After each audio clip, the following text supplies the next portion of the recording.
get that music. That's all good. And I have shoes. Yeah, I have to wear shoes.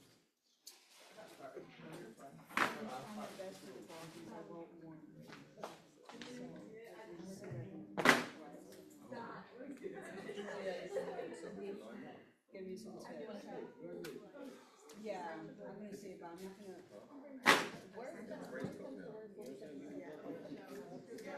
Yeah. I bet Your brain goes stress.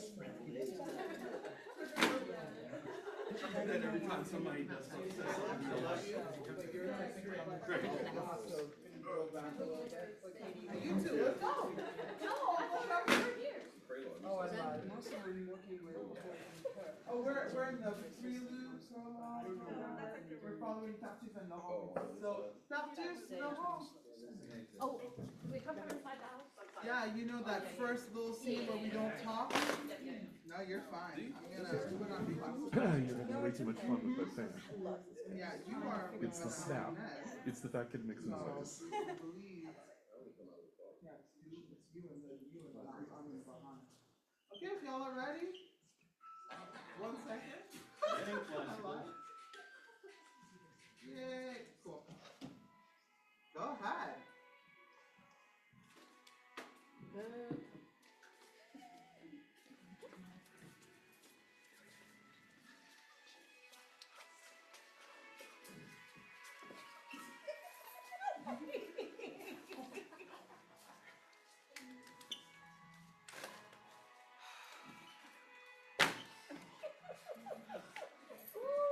Amazing.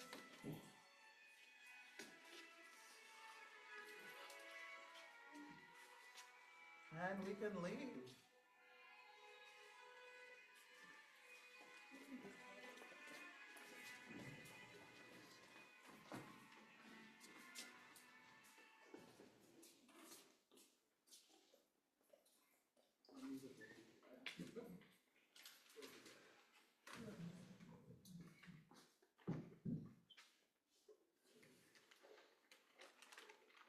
Yeah, go ahead.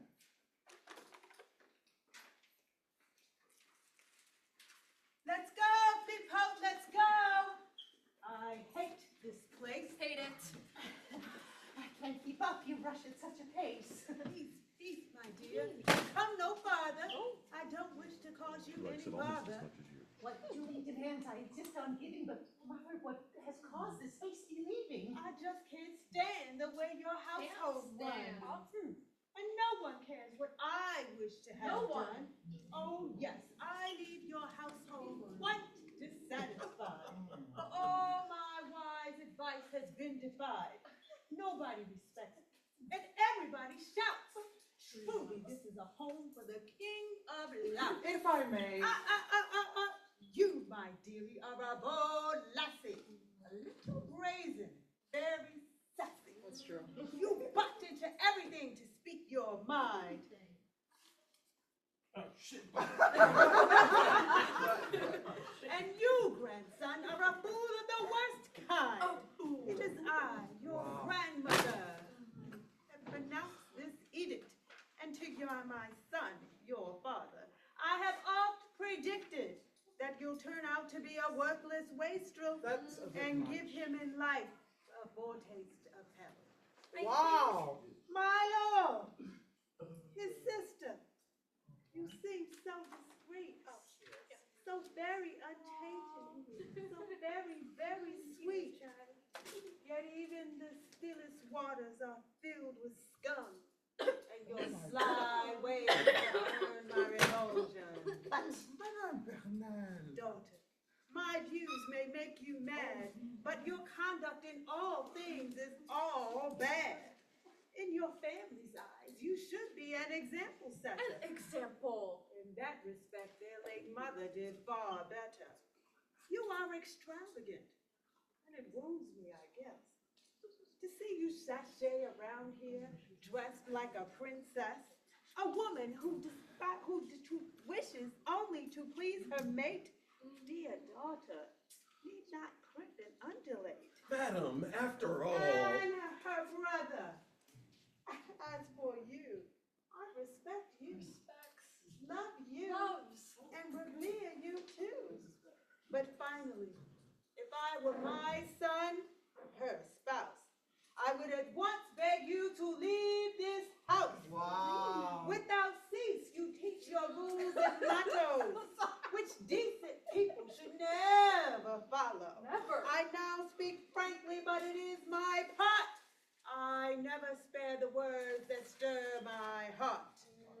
Your man Tartuffe is satisfied, no fear. He is a holy man.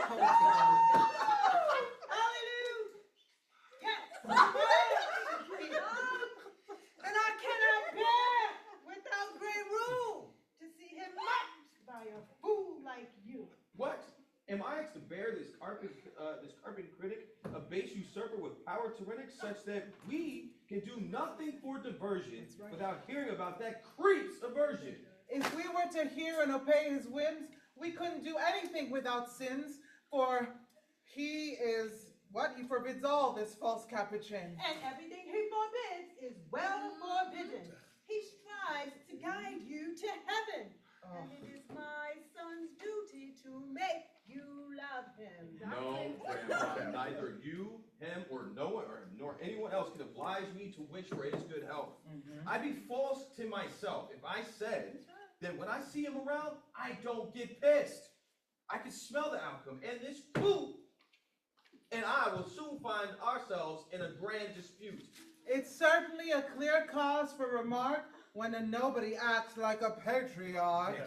A beggar who was barefoot when he came hence, and whose whole wardrobe wasn't worth 2 cents.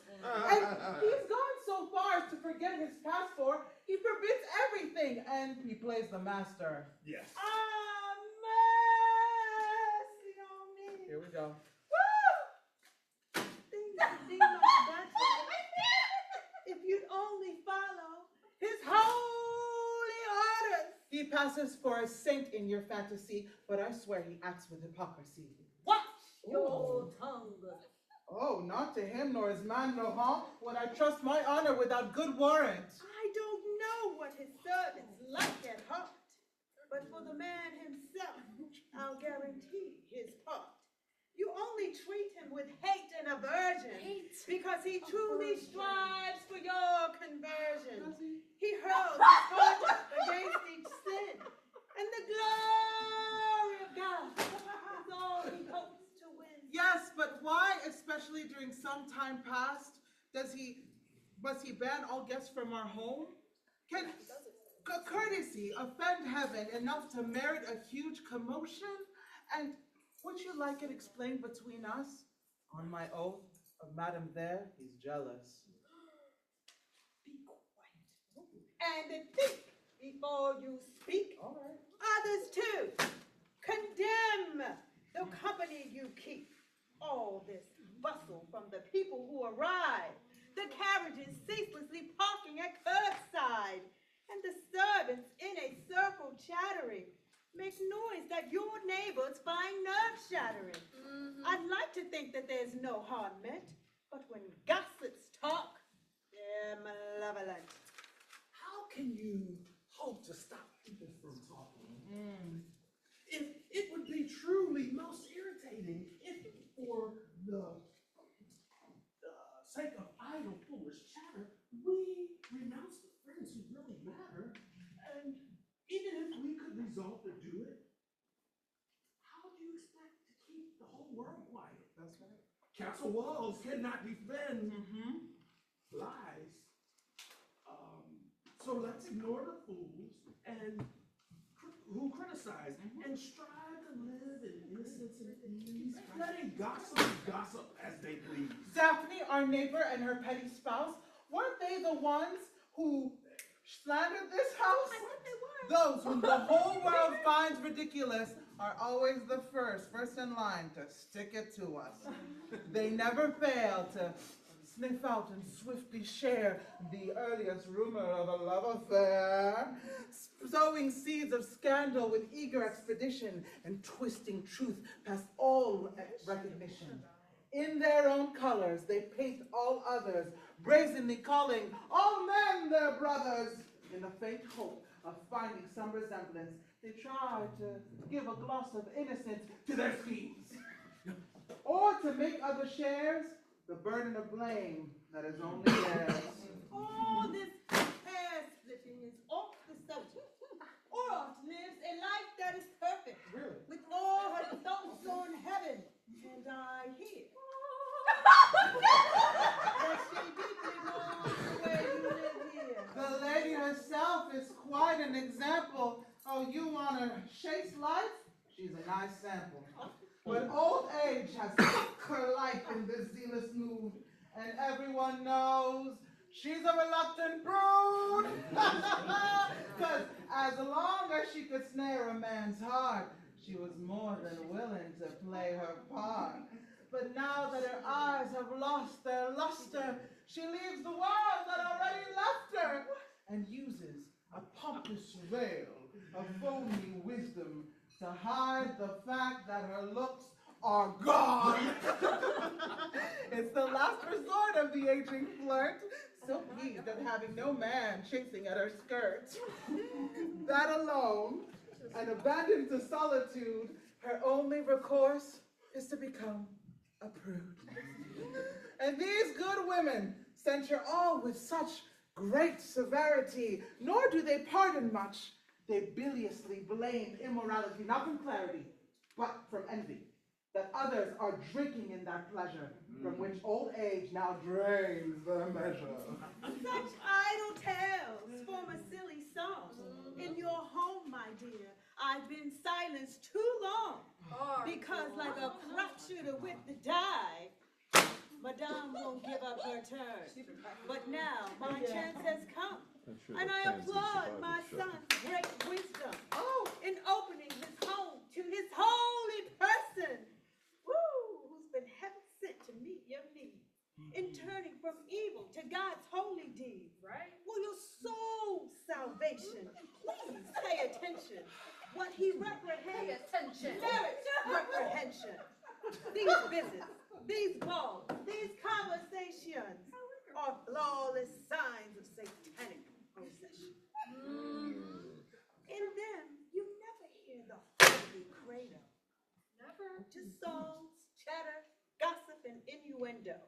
Often the neighbors get stabbed to the heart by vicious lies from the stirred or forced heart. So good people suffer real anxiety from the sad confusion spread at your party. A slew of slanders are spread along the way, and as a doctor told me the other day, this is truly the Tower of Babylon, because everybody babbles on and on and on. And to tell a story that now comes to mind, now look at him how he laughs. Some snickery fool. They're just your kind. Adieu, my daughter. I'll say no more. I don't intend to darken your door. Good. Oh, no! You've fallen from grace. Paul, hurry up. Don't just stand there staring into space. Oh my goodness. Not you taking your time. I'm not following. I'm sure there'd only be more quarreling. How that old Harridan. Oh, how I regret that she can't hear you use that epithet. She'd tell you at length what she thinks of your wit, and that she's not old enough to merit it. What a fuss she made about nearly nothing. Nothing. And what a passion for Tartuffe, her darling. Oh, really? She's normal compared to her son. And if you could see him, you'd say, here's one who's nuts.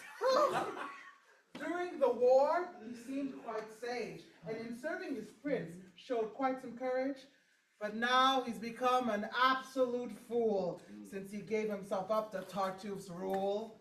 He calls him his brother and the love of his life, more dear than mother, daughter, son, or wife. He's the sole confidant of all his secrets, and the sole director of all his projects.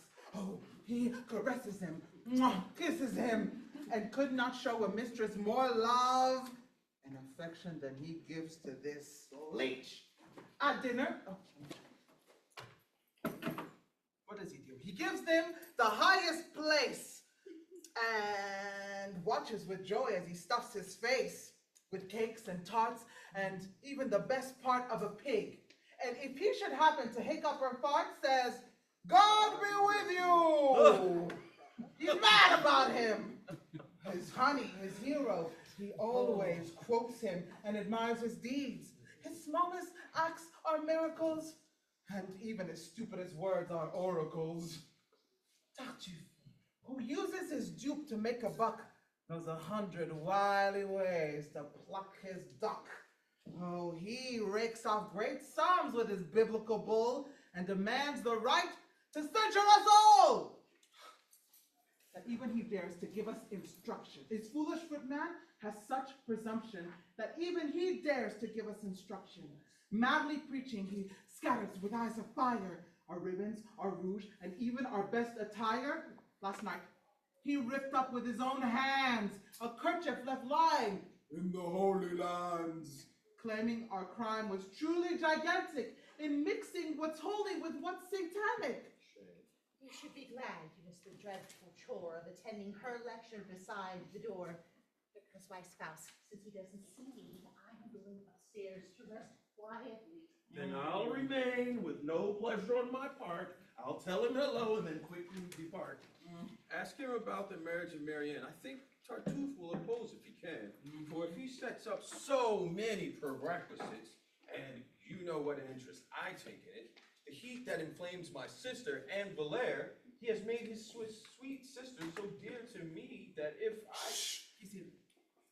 Hello, brother.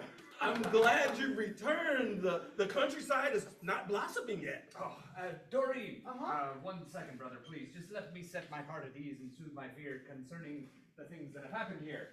For these past 2 days, how have things gone on? What has happened? How is everyone? The first day, your wife had a bad fever and a headache that just wouldn't. You're supposed to walk away. sorry. Yes, or else I'm like, what am I doing? Or a headache that just wouldn't leave her. And Tartuffe? Tartuffe, oh, he's in splendid shape, fat and flabby with red lips and a shining face. Oh, poor fellow.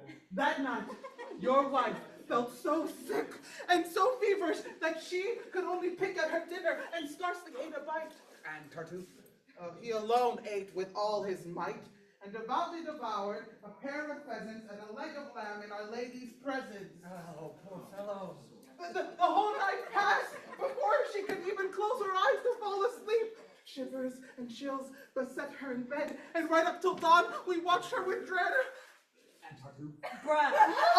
Drowsy from all that he's consumed, he left the table, went straight to his room, and fell quickly into his nice warm sack, where he slept all night flat on his back. Oh, poor fellow. At last, your wife began heeding our good advice, and that she needed bleeding, and she began to recover soon thereafter. And Tartuffe? He couldn't have been any better. To fortify himself against every ill, and to regain the blood that Madame spilled, he drank at brunch 4 great glasses of wine. Oh, poor fellow. Both of them are now quite fine. I'll now be going up to tell your wife of your deep concern at this threat to her life. She's making fun of you to your face, brother. And though I don't intend to be a bother, I must frankly admit that there is some justice in what she says. What a crazy caprice you have for him. And how could he exert such charm that you'll even let your wife be hurt? After taking this pauper into your heart, you go as far as... Stop there or we must part. You don't know the man to whom you refer. Okay, say I don't know him if you prefer, but then to know what type of man he might be. Brother, you'd be charmed if only you could see him, and your glee would be gargantuan. He's a man a man. You learn from him a peacefulness so exquisite that lets you drop your woes like dried horse shit. Oh my goodness. Yes, I've been reborn because of his preaching. He teaches me that I shouldn't love anything. From every earthly passion, he has freed my life. I'd watch my brother, mother, children, and my wife drop dead without caring so much as that. You've sure got humane sentiments down pat. Oh, you'd see him If you'd seen him as I did at first, your eyes would have feasted on him with a spiritual thirst. Each day he came to church, smiling in sweet peace, and threw himself down before me on both knees. Of course. He drew upon himself the eyes of he drew upon himself the eyes of everyone there by the pious fervor of his holy prayer. He sighed and wept in a most saintly fashion, and humbly kissed the earth in a fetching fashion. And when I was going, he rushed out in front to bless me with water from the holy fount. His servant, matching his master to a T, then informed me of his identity and his poverty. So I made a donation. But then he tried to return a portion. It is too much, he said. You are too generous. I don't merit your pity and your kindness. And when I refused to take it back, he gave it in alms to the poor right there in the nave. Then God bade me take him into my home, and now life is as sweet as a honeycomb. He governs us all, and to protect my honor, bids my wife grant his godly rule upon her. He forewarns me of men who might give her the eye. And really, I think he's far more jealous than I. Why, you wouldn't believe his fear of hell. He thinks himself damned for the least bagatelle.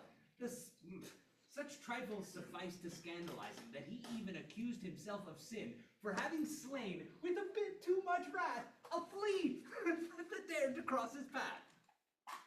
My goodness, brother. I think you are crazy. Huh? Are you mocking me with such sheer lunacy? Huh? And how can you pretend that this pure rot is... My dear brother, your words reek of that free thought with which I find you more than a bit impeached, and as I have 10 times or more clearly preached, you will soon find yourself in a wicked bind. Now, this is the normal jargon of your kind. They want everyone to be as blind as they are. To be clear-sighted is to be in error. And one who rejects their vain hypocrisy has no respect for faith or sanctity. Go on. All your tart sermons scarcely smart. I know what I'm saying, and God knows my heart. I'm not a slave to your silly ceremony. There is false piety, like there is false bravery. Just as one often sees when honor calls us that the bravest men never make the most fuss.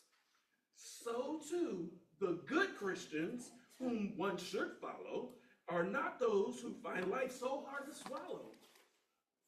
But now, will you not make any distinction between hypocrisy and true devotion? Would you wish to use the same commonplace to describe both a mere mask and a true face? To equate artifice with sincerity is to confound appearance and reality. To admire a shadow as much as you do is to prefer counterfeit money to true. The majority of men are strangely made, and their true natures are rarely displayed. For them, the bounds of reason are too small.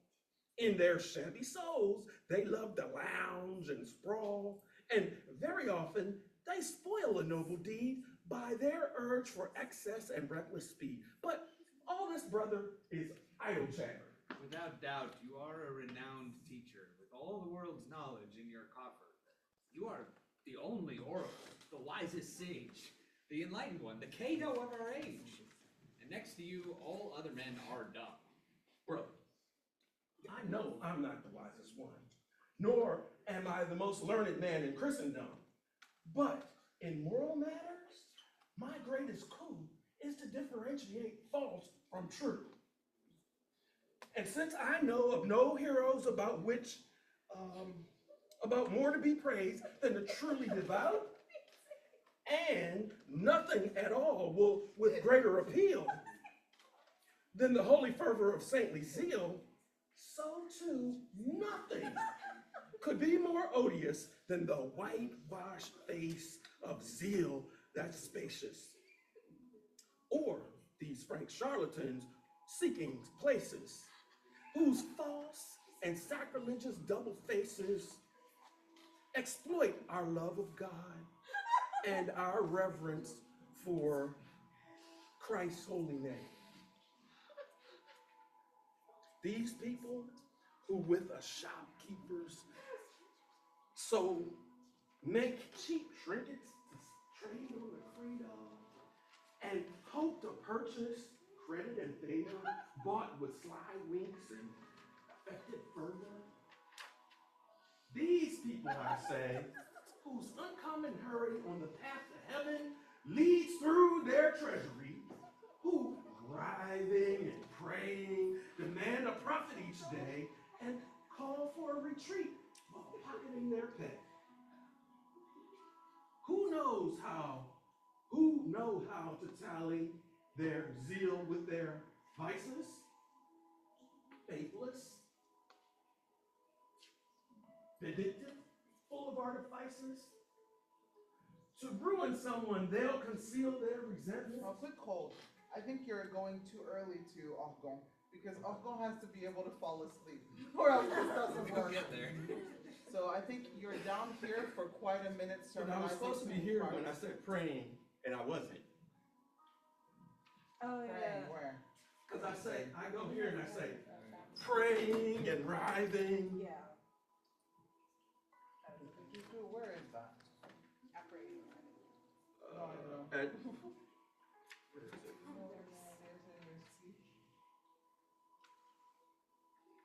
I think it's on the top of 16.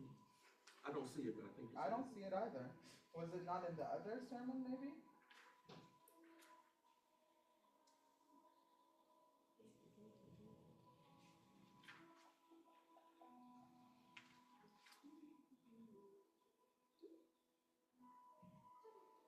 Yeah, I don't see praying and writhing in this part of the speech on 16. Oh, it is. Here it is, at the top of 16, yeah. The third Oh, line. writhing and praying, so it's at the top of it. Yeah. So I think you were staying there then. For all of that? Most of that over there, and then going here maybe, before you go down here Okay. and then over there. Okay. Yeah. Mhm.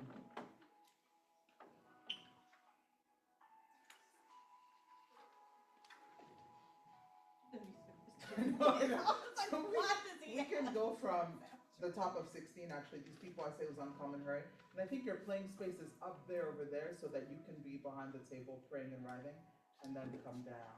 These people, I say, whose uncommon hurry on the path to heaven leads straight through their treasury.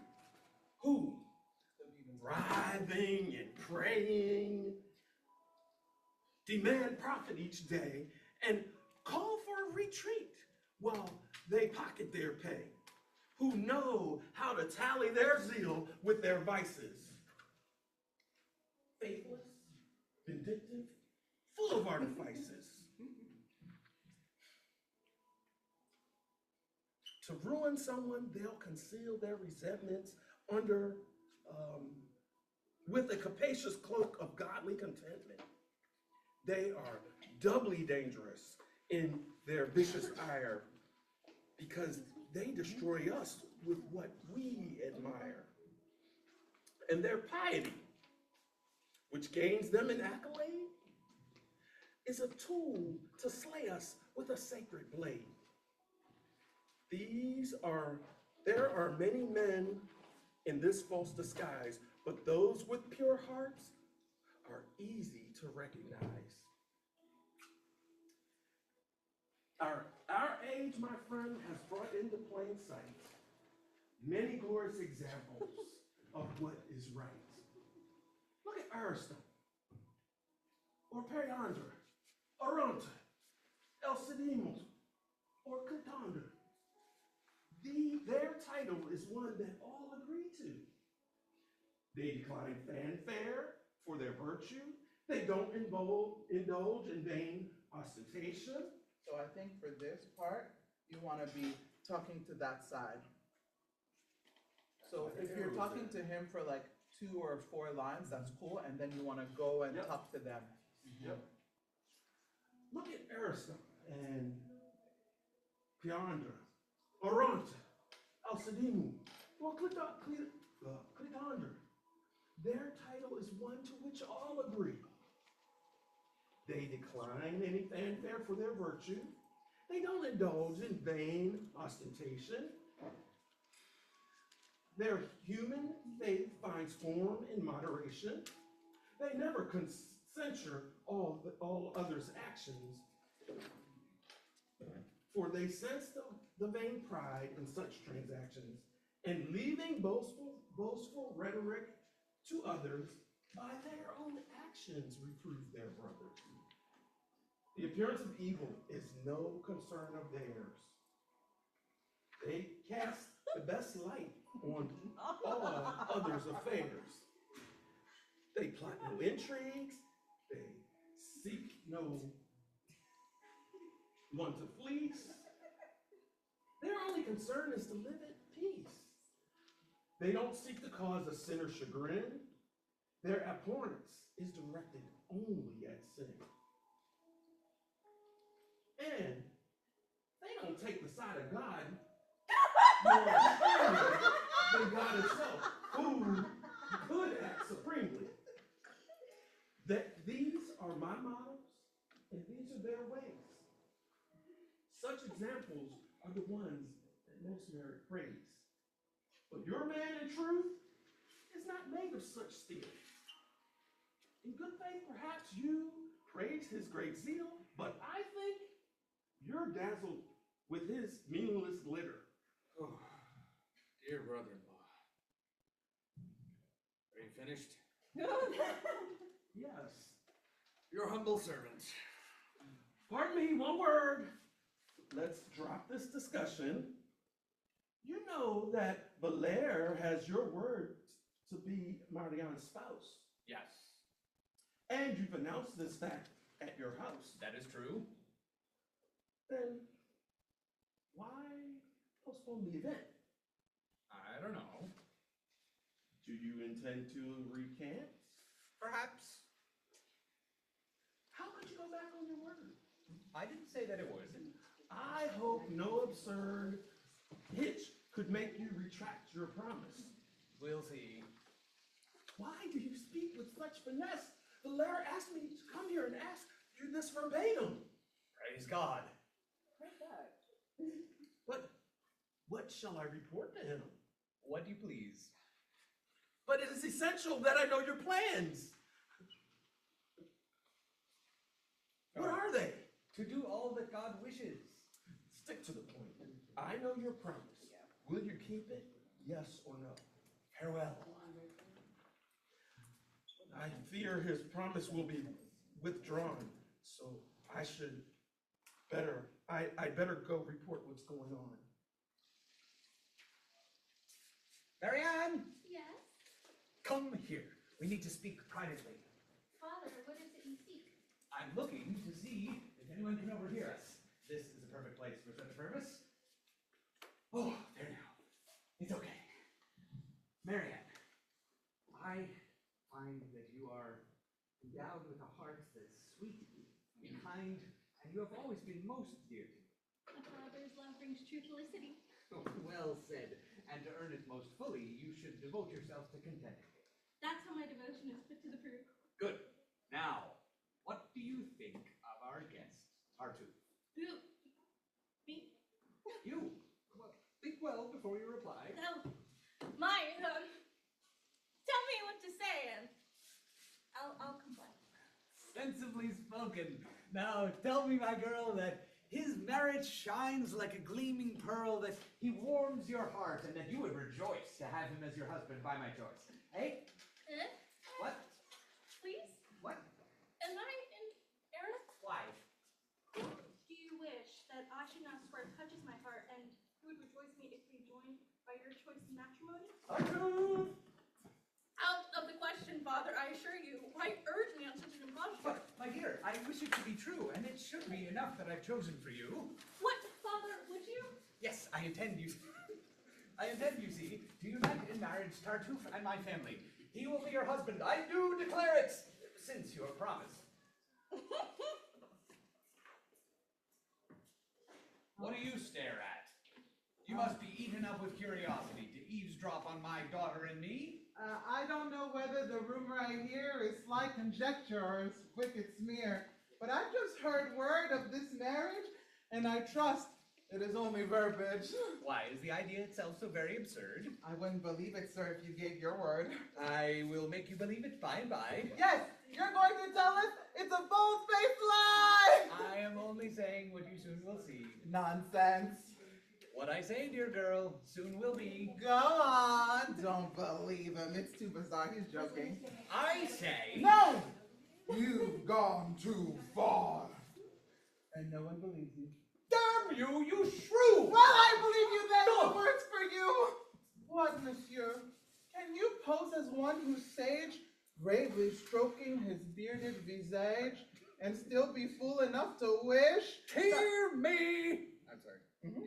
Yeah. Hear me, I have given you too much liberty, and I no longer take any pleasure in it.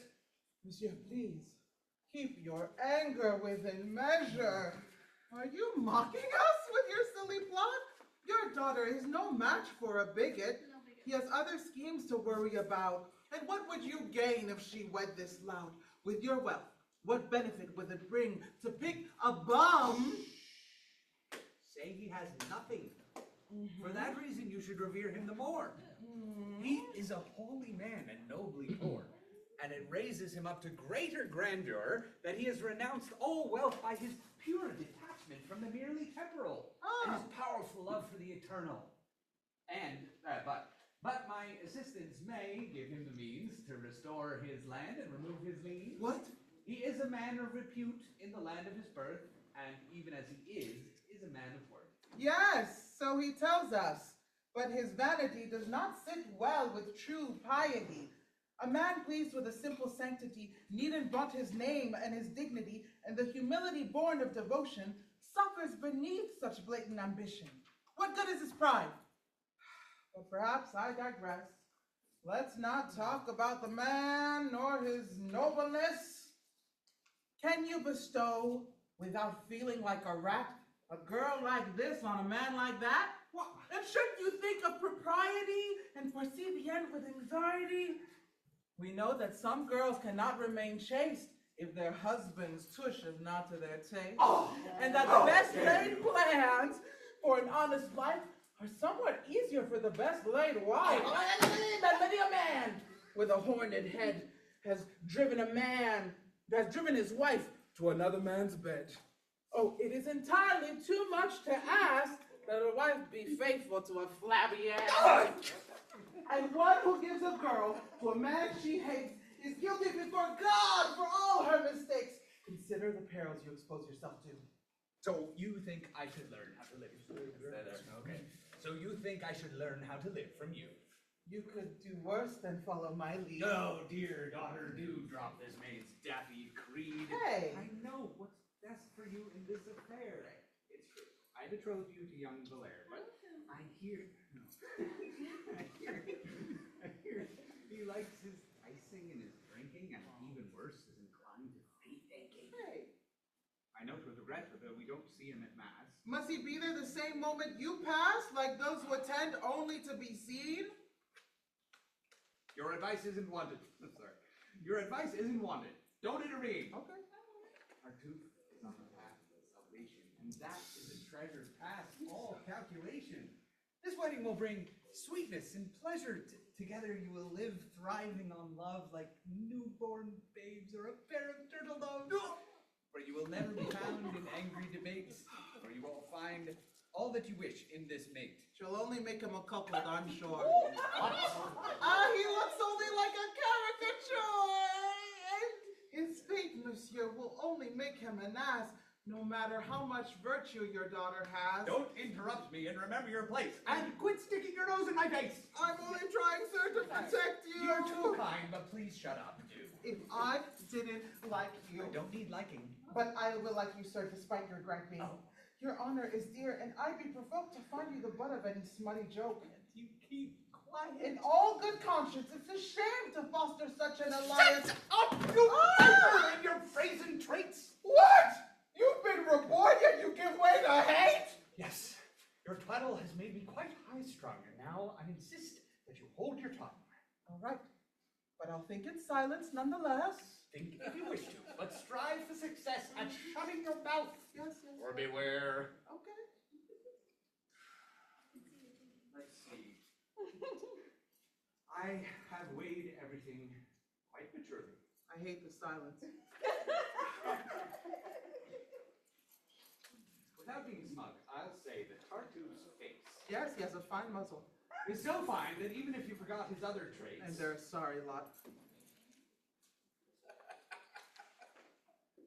If I were in her place, most assuredly, no man would wed me with impunity. And I'd prove to him right after the wedding that a wife's vengeance lies in the bed. Ma'am. Ah! So, you refuse to obey me, is that true? What's your beef, sir? I'm not speaking to you. Then what are you doing? Soliloquizing. Very well. To give her a good chastising, I think she needs a taste of the back of my hand.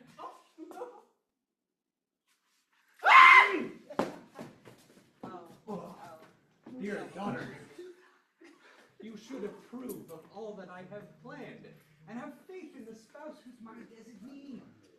Something else. Yes. Oh, it's you, right? Yep. And have faith in the spouse who's my designee.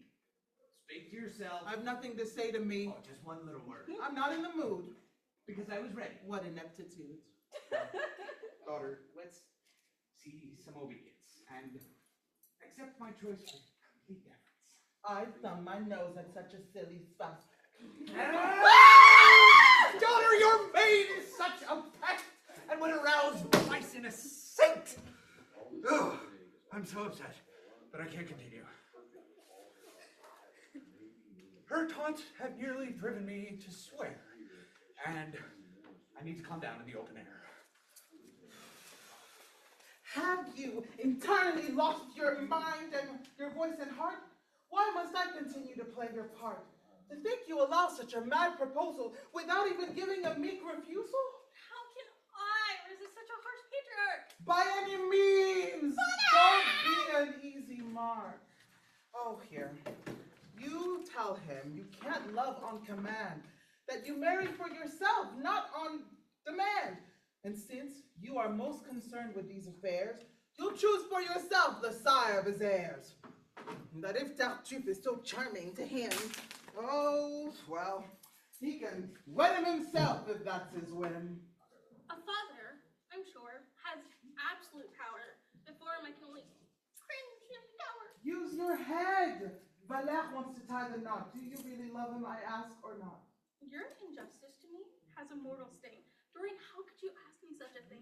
Haven't I poured my whole soul out to you, and yet don't you know that my love is true? How do I know that your heart echoes your voice and that this love is truly your own choice? Your doubt wrong me greatly. My true feelings are shown far too plainly. You love him then? Yes, with the strongest passion. And he seems to love you in the same fashion? I think so.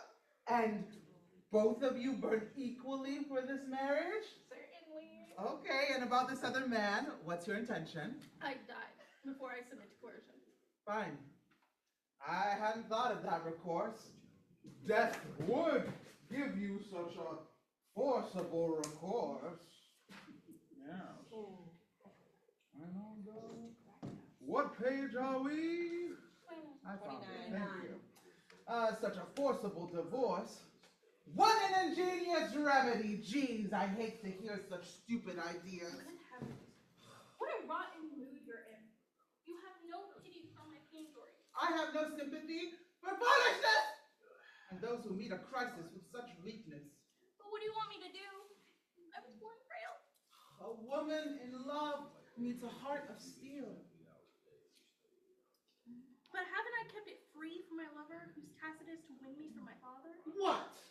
If your father is a mad fanatic whose love for Tartuffe is completely lunatic and who has blocked the match you are now bewailing, is your love to be damned for failing? Then am I to display how deeply I'm bidding by rejecting Tartuffe like the one who's love smitten? Am I, because of Valeri's strength and beauty, to To renounce my modesty and duty? And would you have me show my heart to all? No, no, no, no. No, not at all. I am wrong to forestall your marriage to Tartuffe, and my defiance is apparent in barring this alliance. What reasons have I for my outrageous attempt to stop something so advantageous? Tartuffe, oh, isn't he something to behold? Surely Tartuffe is not made from such a mold. If rightly viewed as to make a person laugh, 'twould be an honor to be his better half. The whole world already crowns him with glory, both in physique and in mind he's laudatory. He has red ears and a florid flushing face, and with him for a mate you'd give in joyful grace. Dear God. What delight you will feel within to know that you're wed to a man like him. Oh, please stop talking and show me the ways to avoid this marriage. I will obey. You've said enough, and I'm ready to be led. No. A good daughter must obey her dad, even if he wishes for her to make love to an ape. What are you complaining of? You who proceed to this little villa, where you will get your absolute fill of uncles and cousins to be entertained. Right away, you'll move among the most urbane of hicks. First, you will make some overture to the wives of the judge and the tax assessor, who will kindly sit you on a folding chair. During Carnival, you may hope to have there a ball with 2 bagpipes for an orchestra and maybe some puppets and a tame gorilla. But if your husband is so what? Oh, you're killing me. Please, put me with capacity. I am your servant. Oh, Doreen, mercy. Oh, to punish you, I ought to leave things be. My dear girl. No, If I declared my love. no, Tartuffe is your man. That's sure enough. You know I've always trusted that you would help me. No, I'm sure you'll be Tartuffed. All right. Since my fate no longer moves you, henceforth you may leave me alone and blue. From deep sorrow, my heart will draw relief, and I know an absolute cure for my grief. Whoa! Okay, I'm not really angry. Come back, do. In spite of everything. Oh, I pity you. If I am to be the one that you crucified, you'll see, Doreen, how quickly I'll die. No, don't torture yourself. We can easily block them. But look, I think that's ballet I see. Ooh. Gossip is singing a little ditty, my dear. News to me, and very pretty. What? That you will marry Tartuffe. It's true that my father has. It's true that my father has such a plan in view. Your father? Has altered his inclination. Through all this has come to my attention. What? Seriously? Yes, seriously. He wants this wedding quite decidedly. And how does your heart respond to this plan, madam? I don't know. Your response is plain.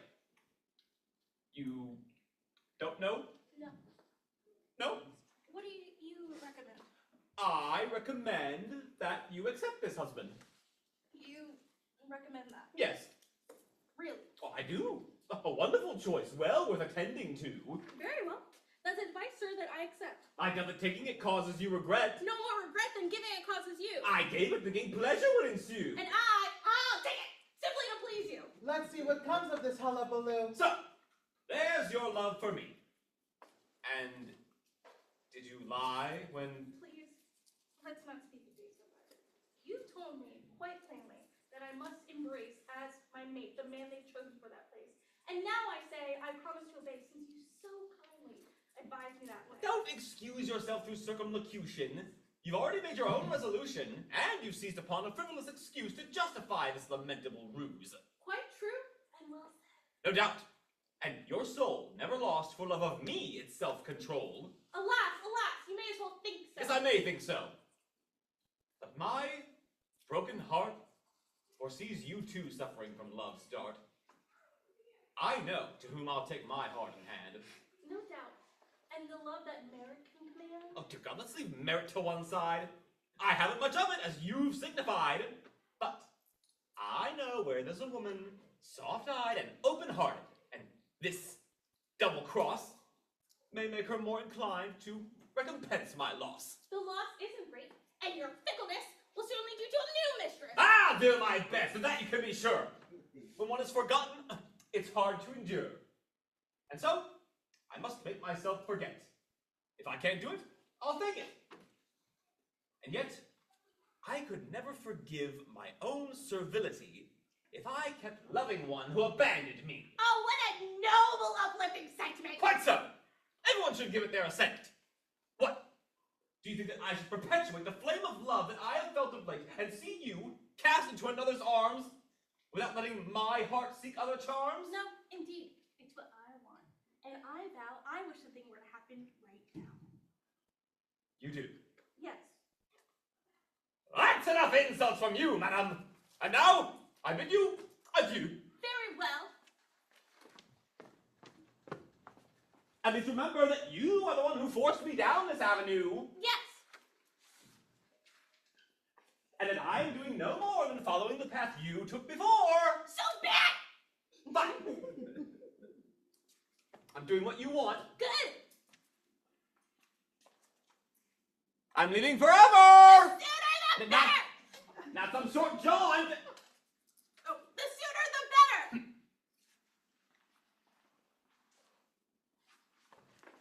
Ah, What? you called? Me? No. Oh, then I'll soon be abroad. Adieu, madame. Adieu. I think perchance you've lost your mind through extravagance, and I've only allowed you to go on like this to see what folly you might spawn. Hey, Valère, What do you want, Doreen? come here. No, I'm too mad, don't intervene. She wishes me to drain this bitter cup. You're here. Stop. No, can't you see my mind's made up? Oh. My presence pains him, and I drive him away. I think it'd be best if I didn't stay. Now where are you going? Hey, Let go! then return. No, Doreen, it's none of your concern. I see that my presence causes her pain. It would be best if I freed her again. Wait! May you both be damned if I want this mess. Come here, you two, and settle this fracas. But what's your plan? What do you wish to do?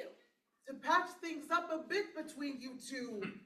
Are you out of your mind to fight in this way? Did you hear her treat me like a popinjay? And you, are you mad to have gotten so enraged? Did you see what happened? It can't be assuaged. Oh, you're both dunces! She wants nothing more than to be the one woman you adore. He loves you alone, and to make you his wife is his only desire. I swear on my life.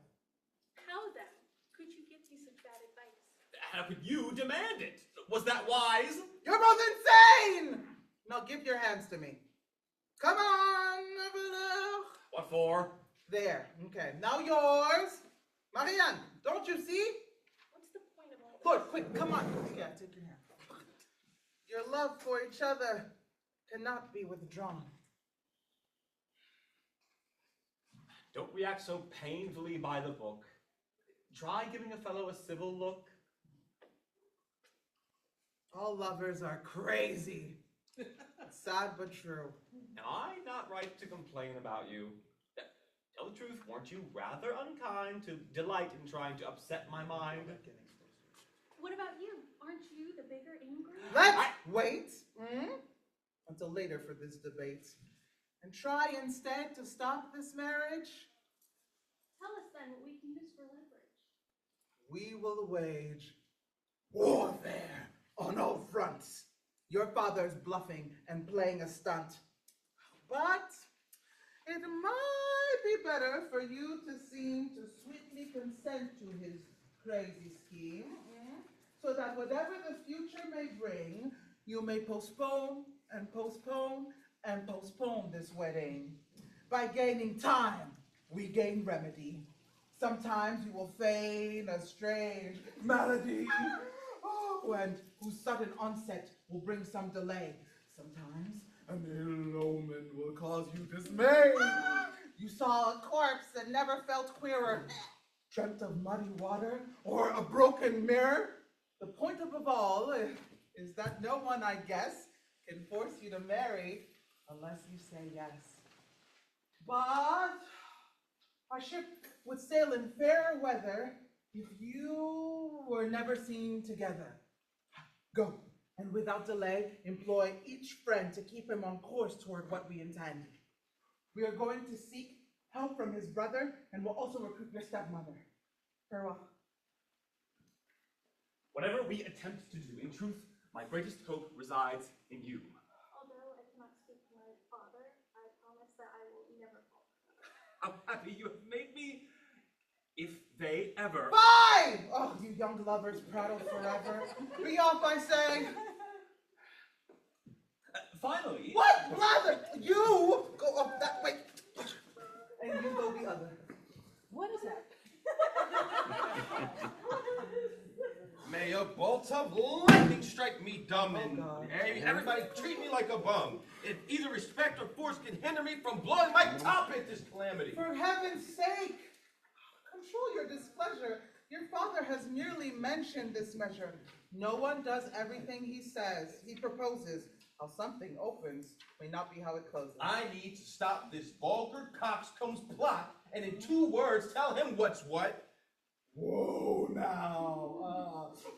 Why don't you let your stepmother manage him just as she does your father?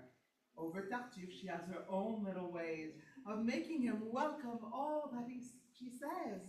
And perhaps she makes his heart go pitter-patter. Pray God it's true. That would be a fine matter. In fact, she has summoned him for your sake, in order to learn exactly what's at stake, to find out his feelings, and to let him know what really rotten results would flow from any pretensions he might have to marry. His valet says he's praying. Oh, and I should tarry, that he'll descend after he meditates. Be off then, I beg you, and let me wait. I demand to be here the whole time they meet. No, they must be alone. I won't even speak. You're kidding yourself. You're so quick to anger, and that would surely put us all in danger. Go! No.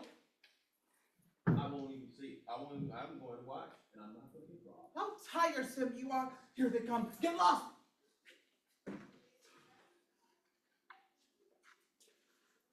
Laurent, lock up my hair, shorten my scourge, and pray for freedom from each carnal urge. If anyone's calling, say I have gone to charity my alms to the poor souls in prison. Such affectation and boastful behavior. What do you wish? Oh, to say... Wait! By our Savior, please. Before you speak, take this handkerchief. Why? Because Follow your Stephen bosom Ham. gives me Oh my grief. Truth to one's eyes when someone may be wounded, and then sinful thoughts may grow unattended. Then you are quite ready for temptation. And bare skin makes you on a big oppression. I truly don't know why you feel such passion. I myself think lust is out of fashion, for I could see you nude from top to toe without your pelts setting my cheeks aglow. Put a little modesty in your discourse, or I must leave you instantly perforce. No! It is I who will leave you in peace, and I will just say this before I cease. Madame is coming down to visit you and demands the favor of a rendezvous. Oh, yes, most willingly. Isn't he sweet? I'm even sure now that dog's in heat. Will she soon come? I think I can hear her. Yes, there. Now I'll leave you two together. Hey, heaven forever in its great bounty grant you good health both in soul and body. And bless your days as much as he desires, who is the humblest of those your love inspires. I am much obliged for your pious wishes, but please, let us be seated and set ourselves at ease. Have you quite recovered from your illness? Yes, my head quickly lost its sharpness. My prayers haven't been valleys to buy such grace from the heavenly one on high. But my recent prayers have in essence been mainly focused on your convalescence. Oh, your concern for me is somewhat disquieting. I dearly cherish your precious well-being, and to restore it, I would have given my own. Such Christian charity is overblown, but I am much obliged for all your care. try to do as much for you as I dare. I wish to speak of some private business. And please, there's no one to overhear us. I too am delighted and entre nous. It's very sweet being one-on-one with you. For this also I have begged the deity, but only now has he granted it to me. I myself had an encounter between us two. Your whole heart is open through and through. In this exchange for this unique blessing, I desire only to reveal to you my whole soul, and to swear that all my preaching about your guest, perhaps overreaching, was not caused by any anger or hate, but rather by a zeal that's passionate and pure. I wholly understand and declare my belief that you seek only my welfare. Yes, madam.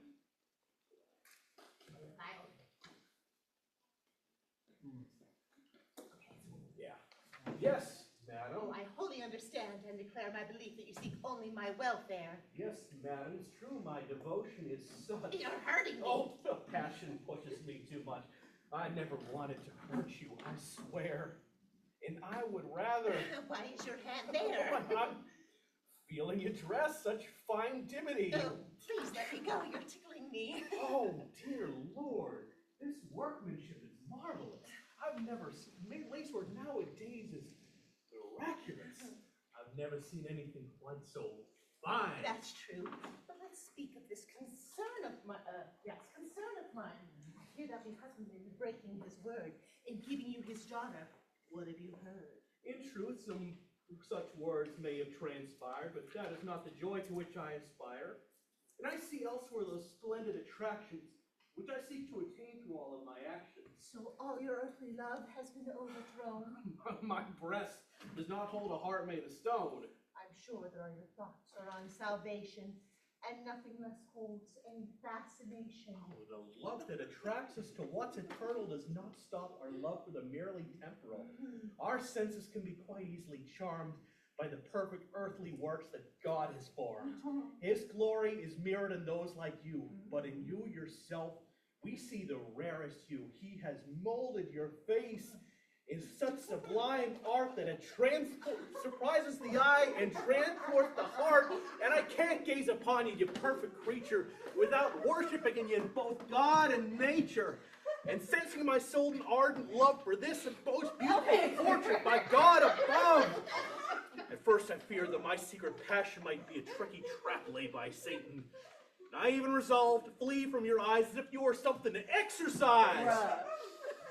But I finally learned, oh beauty most lovable, that my ardor for you could never be culpable, that I should even consider it right.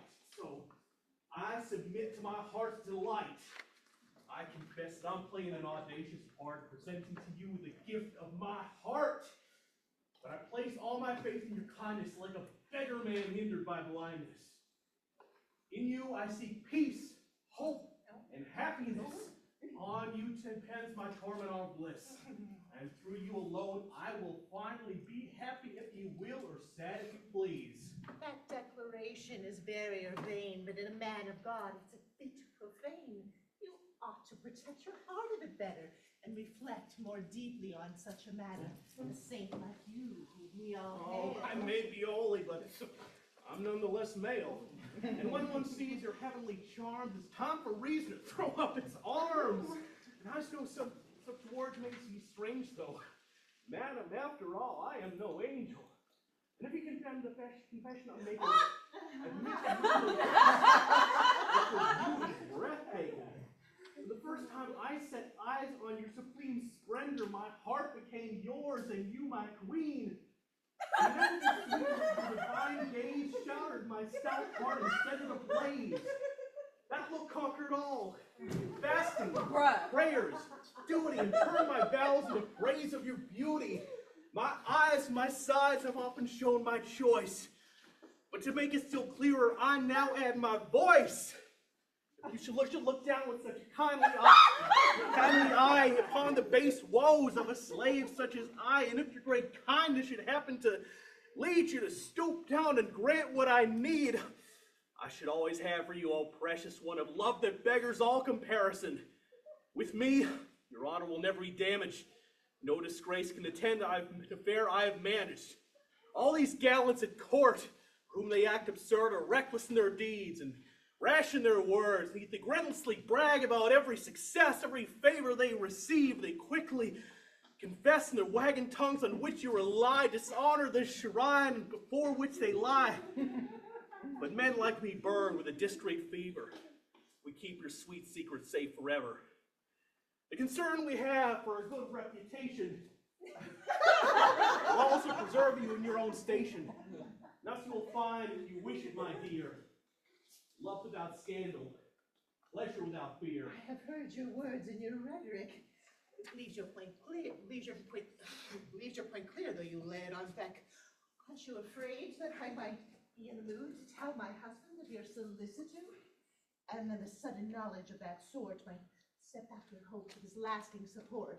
I know that you are only too gracious that you will forgive my audacious deeds, since they spring from a human failing and that passionate love that you are bewailing, and that you will reflect when you view things afresh that I am not blind and a man's only flesh. Others might think things differently, I suppose, but discretion prevails, and I won't expose this matter to my spouse in return. It's true. I do ask one little favor of you, to push forward without any sly stare the marriage of Marianne and Blair to, renounce on your own their unjust power that would enrich you with another's dower. Catch, bitch! Bruh! No, madam, no, and all this must be exposed. By hiding here, I've heard all he proposed, and God in his goodness has guided me to confound this noisome bastard's treachery, to discover a way to take my vengeance for his hypocrisy and insolence, to wake up my father and justly screw this scumbag that wants to make love to you. No, to me it's enough that he has striven to reform in marriage the pardon I've given. But will you retract what I have avowed? I don't choose to discuss scandal out loud. Woman's laughs at these masculine foibles and never plagues her husband with paltry troubles. You have your own reasons for acting so, and I have my own reasons for my quid pro quo. The very thought of sparing him is a joke. The insolent pride of this base bloke, and his triumph too often over my just wrath, and has sown too much trouble along my path, blocking both my love and that of Marianne. His perfidy must be brought to the light of day, and for God has made us a ready way. For this occasion, I thank the good Lord. It is far too lucky to be ignored. The only way to deserve to lose it is to have it in hand and not use it. But to me, no, please, my mind is made up. It is time to rejoice and fill up my cup, and you are trying in vain to oblige me to give up the pleasure of my victory. I'm going to expose this fair without delay, and this is just the thing that will make my day. Father! It may surprise you and amuse you greatly to hear the news of what's going on lately. You are being well paid for all your caresses by your friend's responses to your tendernesses. His great love for you has shown its hold in through his eagerness to make you a cuckold. To make you a cuckold. Oh, this is when you get on your knees, Dr. The cuckold. And I heard him here confess to your bride a love that has made him heartsick and dove-eyed. And at all costs, she wants to remain discreet and preserve his secret because she's sweet. But I cannot bear the man's impudence. Besides, my silence will cause you offense. yes, I would never disturb my husband's rest by reporting the words of a silly pest. My honor does not depend on such a thing, because I'm well able to resist flattering. You would not have spoken out against my view if I had any power over you. What do I hear? Good God, is it credible? Yes, brother, I'm wicked and culpable. A sorry sinner full of iniquity, greatest wretch as I could ever be. My entire life has been soiled with evil. It's been nothing but a mass of sinful upheaval. And I see that God has, for my punishment, chosen to mortify me with this event. Let them connect any crime with thy name. I waive all defense and take all the blame. Believe what they tell you. Stoke up your wrath and drive me like a felon from your path. The shame that I bear cannot be too great, for I know I deserve a much worse fate. You do. Dad! Traitor! Do you dare, by your duplicity, to taint this man's both his virtue and purity? What? Can the false meekness of this hypocrite cause you to believe? Shut up, you misfit! Oh, let him go on. You are wrong to scold, and you'd be wise to believe the story he's told. In light of his claims, why should you favor me? What do you know of my culpability? Why should you put your faith in my exterior? Why should you think that I'm superior? No, appearances are fooling you. I am not the kind of man that you should eschew. Exactly. The whole world thinks that I've God's blessing, but the truth is, I'm worth nothing. Brat. Yes, my dear son. I'm not your son. And don't merely shy to accuse me of treason and homicide. Call me every foul name as you can recall. I deny nothing. I merit it all. I beg on my knees to beg you barely chagrin. The shameful result of my life of sin. That is too much, brother. Why can't you let it go, scoundrel? What? Has his words seduced you Keep so? quiet, you bum, brother. Please arise. Scoundrel! What? He can... Silence! Oh, sorry. Damn! Do you surmise that this... Keep quiet, you bum. Keep quiet, you bum. Brother, please arise. Shame. He can... Silence! Damn! If you say one word, I will break your arm. In the name of God, brother, do no harm. I would rather face a ravening beast than your dear son be harmed in the least. We don't want to harm Ingrate! Leave him in peace on my two knees. I beg you to give me grace. Please! Wretch, see his goodness! I just Cease, think I that... say! I'm aware of your motive in this foray. You all hate him. And now I see how my wife, my children, and the maid conspire against my life. You impudently try every trick you can to alienate me from this holy man. But the harder you try to drive him away, the harder I'll try to get him to stay. And I'll hasten this marriage to Marianne to demolish the pride of this whole clan. So you will force her to marry this fellow? Yes, this very night. To make you bellow, I defy you all, and I stand here to say that I am the master and you must obey. Come now, retract your words, O foul pollution. Throw yourself down and demand absolution. Ooh, me? Of that villain? By whose pretense is coming So here? you refuse, you scum, and your impertinence persists. A stick, a staff. Don't hold me back. Get out of my house and don't even pack and never let me see your Just in terms of the blocking, I believe you're on this side during this part, so that there's more space between Argan and Dami for this latter half.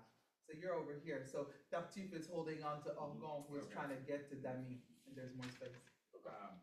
So you refuse, you scum, and your impertinence persists. A stick, a staff, don't hold me back. Get out of my house and don't even pack. I never let me again see your face. Yes. Quick, I will go, but... quickly, leave this place. I am cutting you off, and what is worse, I leave you with my heartfelt curse. Oh, to offend in that way a saintly man. Oh, heavenly Lord, pardon him if you can. You only know with what pain I see them trying to blacken my name. Alas!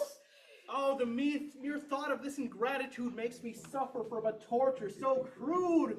The horror I feel, my soul longs to cry. I can't even speak, and I'm sure I will die. Oh, villain! How I regret that I held my hand and that I did not crush you where you stand. Calm yourself, brother, and try not to fret. At least stop these squabbles that end in regret. The great friction I have caused makes me grieve.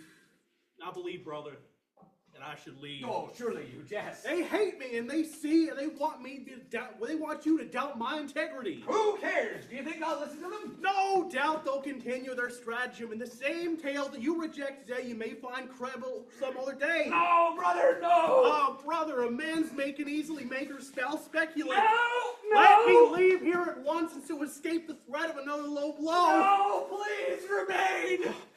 I need you to stay here. Oh, yeah. Please remain! I can't live without you! Well, I suppose I will suffer if I do. Still, if you wish. Oh, All right, it's a pact. But in future, I know how I must act. Honor is tender, and friendship engages me to prevent gossip, however outrageous. I'll avoid your wife, and you will not see me. no. In spite of everyone, you and she must often meet. I love to make a stir. So day and night, let them see you with her. Now that's not enough. But this will make them stew. I don't want to have any heir but you. And I'm going to legally designate you as the owner of my whole estate. A frank and true friend whom I take as my son is dearer to me than wife or children. Will you accept the offer that I'm making? May God's will be done in this undertaking. Oh, poor man. Let's put it all in writing and let their envy choke on their spiting.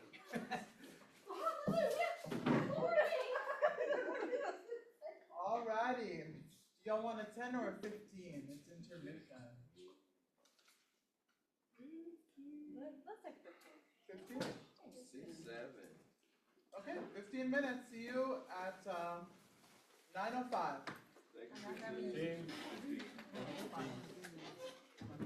Pause the recording.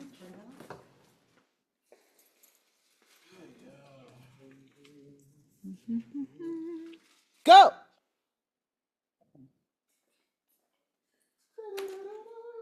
Okay, you believe me, Master? Oh, we are in, brother. We are in. I'm gonna buy turkey and ham and a bottle of wild turkey. Al is talking about it. And they don't think it did you much credit. And I sought you out, sir, just for the sake of telling you bluntly what I think is at stake. I'm not going to dredge up the whole dispute. The fact is, to me, is in disrepute. Supposing that he did act like a fool. Yep. And that you are unfairly being called cruel. Shouldn't a Christian pardon the offense and purge a soul of desire for vengeance? And should you permit him for this one goof to be driven away from his father's roof? I'll tell you again, and I'll be bold. You are scandalizing both young and old. If you take my advice, you will seek a truce and not be a party to this boy's abuse. Make an offering to God of your acrimony and restore the son to his patrimony. Alas, as for myself, I'd seek that solace. I do not have for him the slightest malice. I wholly forgive him of any blame, long to restore him to his good name. But in the service of God, I can't permit it, for if he remains, I shall have to quit this house. No prior offense hold a candle to his. Our meeting would cause a huge scandal. We can't be dealing with this scandal here, monsieur. Lord, only those who would assume. They would impute it to cunning, I presume, and say that my guilt has made me pretend to excuse him of any intent to offend, and that I fear him and wish to placate him, some crafty move in my plan to checkmate him. I think you are making up excuses, and your arguments, monsieur, seem like ruses. Must you assume the role of deity? Does he need us to punish the guilty? Leave it to him to take care of vengeance. He bids us to forgive every offense and not to consider human judgments. When we follow God's sovereign commandments, what? Should the petty fear of what some may say prevent you from doing this good deed today? No. Let us always follow God's commands and leave all other matters in his hands. I've told you already that I forgive him, and that, sir, is God's directive. But after such scandal and vituperation, God doesn't demand our cohabitation. We can't cohabitate with him, monsieur. Oh my God. Does he demand that you lend your hand to the pure caprice of a father's command and accept the gift of his whole estate, which you cannot justly appropriate. Those who know me will not believe that I do anything selfish or unjustified. I hold worldly goods in quite low esteem. I can't be dazzled by their phony gleam. Yeah, we don't like And if in the end I decide to take the gift that the Father wishes to make, it is only, I swear, because I fear that it could be left to a false profiteer, and that it could be shared by those who would use it to do evil rather than good. Who would not use it, I'm sure, is good for the glory of God and one's fellow man. Glory of God. Oh, sir, don't put on the scrupulous air while your actions injure a great... Just reminder that you take the Bible during that part, too. I know we already passed it, so that Cleon can take it for oh, sir. Okay. Yeah. For the glory of God and one's fellow man. Oh, sir, don't be put on a scrupulous air while your actions injure a rightful heir. Don't feel uneasy or risk your good health by fretting about the perils of his wealth. It is better spent on a young man's whim than that you be accused of defrauding him. I only wonder why you aren't ashamed by this proposal in which you've been named. In true religion, is there some dictum that says it's okay to make an heir your victim? And if God has put some obstacle in place against you and Damid sharing the same space, wouldn't you prefer to be more discreet and leave this house in a noble retreat than to sit and see the son of the house thrust out of his home like a beggarly louse?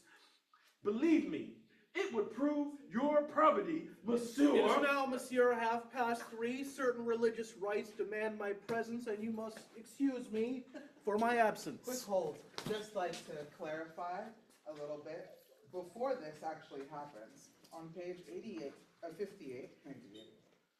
does he demand that you lend your hand, like there, to the pure caprice of the Father's command? Cleon says this, page 58. Yes. So during that, after that, Tartuffe, you take the Bible and you and Laurent go behind the table. I have it here. Yeah, I was wondering. I was also wondering. I was like, I'm supposed to walk what's up my to them. picture here? Yeah. Yeah, and I was like, Yeah. We're not gonna do that now. We'll practice it later. But just a reminder, y'all go behind the table, do your service over there. After appropriate. Appropriate, yeah, Which okay, at you the end of the line, cannot yep. justly appropriate. Yep. Take the Bible, go behind, do your thing there so that Cleon goes to get you and get that Bible, and then y'all leave. There we go, yep, now it's coming back to me, yes. Thank you. Beautiful. So Cleon, I think you are by that table when Billy comes in, right? Ah! Right, that's it. Cool. Okay, we keep going. Please, sir, help us help her, for pity's sake. Her suffering is such that her heart may break, and the pact her father made this evening is the cause of all this awful grieving. Here he comes. Let's join forces, I beg of you, and try through skill or cunning to... Diamond. Cleon is in front of me, and y'all are in front of each other. Yeah, diamond formation, so it's like... Let's join forces, I beg of you, and try through skill and cunning to undo the vicious scheme that's left us all so troubled. Ah, I'm pleased to see you all assembled. This contract here should make you very gay. I'm sure you know what I'm about to say. In the name of God, who knows how I hurt, and of everything that might move your heart, forgo for now the rights of fraternity, and release me from the vow of docility. Do not reduce me to some brutal rule, to asking God why you've grown so cruel, and this life, alas, that you gave to me, please do not make it a life of misery. If contrary to all my sweet hopes of joy, you forbid me to wed the man I love, hear me at least.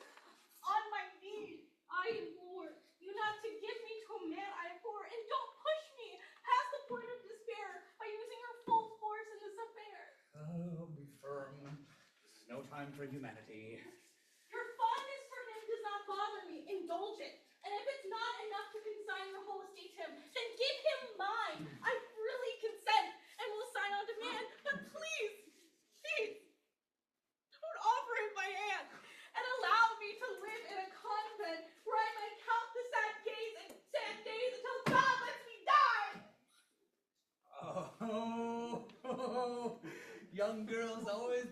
such religious pranks when their fathers try to hobble their lusty flanks.